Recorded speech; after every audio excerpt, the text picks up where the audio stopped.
now to Decision 2020. Impeachment drama took center stage in last night's Democratic presidential debate, but the candidates quickly turned back to attacking each other. News 4 government affairs reporter Melissa Russo has more from Los Angeles.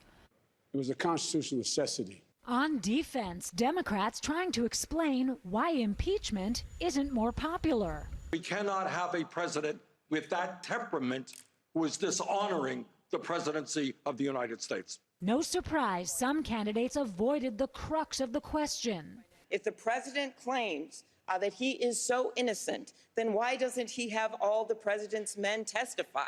Richard Nixon had his top people testify. Here's the good news. It's up to us. No matter what happens in the Senate, it is up to us in 2020. That's when entrepreneur Andrew Yang had a breakout moment that hit his fellow Democrats where they're vulnerable.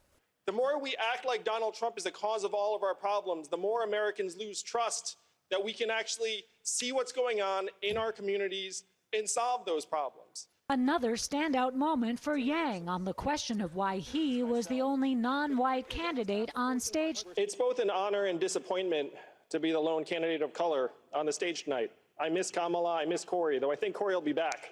The debate turned from race to the subject of age. Joe Biden not saying if he'd run for a second term. No, I'm not willing to commit one way or another. Senator Warren, you would be the oldest president ever inaugurated. I'd like you to weigh in as well. I'd also be the youngest woman ever inaugurated. On a roll, Elizabeth Warren touted her selfies with voters. I'm proud then on 100,000 selfies.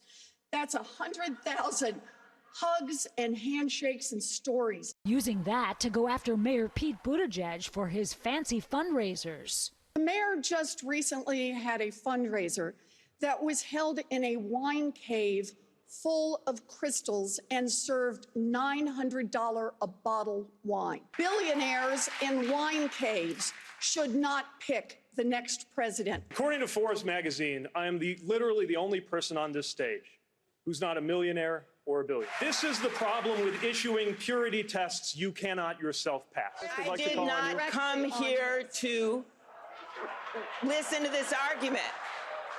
I came here to make a case for progress, and I have never even been to a wine cave. It was a lively last debate of 2019, and you can expect more where that came from because there are double the number of debates scheduled in January and February of the new year.